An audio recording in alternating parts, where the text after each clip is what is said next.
વડનગરમાં પ્રમુખ ઉપપ્રમુખની વરણી કરવામાં આવી। કારોબારી સમિતિ ચેરમેનના નામની પણ જાહેરાત થઈ।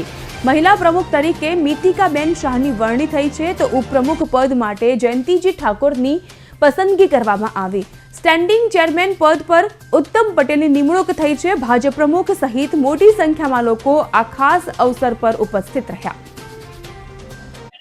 જે અમારી ઉપપ્રમુખમાં જે બેન મિતિકાબેન શાહ અને મારી જે અમારા પ્રમુખ એવા મિતિકાબેન શાહ અને મારા ઉપપ્રમુખમાં મારી વરણી એવી ઠાકોર જયંતીજી હદુજી, ભારતીય જનતા પાર્ટીએ જે અમને માન સન્માન આપ્યું છે વડનગર નગરપાલિકામાં અને અમને જે હોદ્દો આપ્યો છે, એટલે કે જે અમારા 26 અમારા જે સદસ્યો અને જે અમારા બીજા પણ જે સદસ્યો એમના થ્રુ અમને જે અમે એમને જ માન સન્માન તરીકે એમને જે બધું સાંભળીને અને અમે અહીંના હિતના કાર્યોમાં, પ્રજાના સર્વ હિતના કાર્યોમાં અમે પ્રમુખ અને ઉપપ્રમુખ અને અમારા જે કારોબારી ચેરમેન અને બધા ટોટલી સદસ્યો અમે સર્વ લોકો પ્રજાના હિત માટે કાર્યો કરીશું અને જે અટકેલા કામો છે વડનગરમાં, જે ટોટલી પહેલા અટકેલા કામો છે એને પૂર્ણ કરવા અમે તત્પર રહીશું।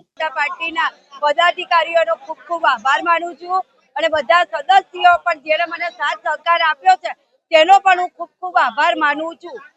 અને આ પ્રમુખ તરીકે મારી વરણી થઈ, પણ એક ખાલી વ્યવસ્થાનો ભાગ જ છે।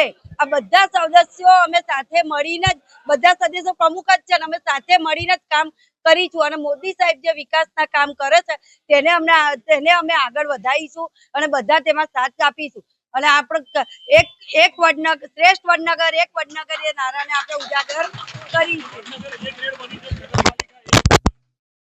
હાલ વડનગરને હમણાં A ગ્રેડનું આપણને મળ્યું છે, એના માટે આપણે ગ્રાન્ટે વધારે મળશે, આપણે કામે વધારે સારા કરી શકીશું અને આપણે કામ વધારે કરીશું।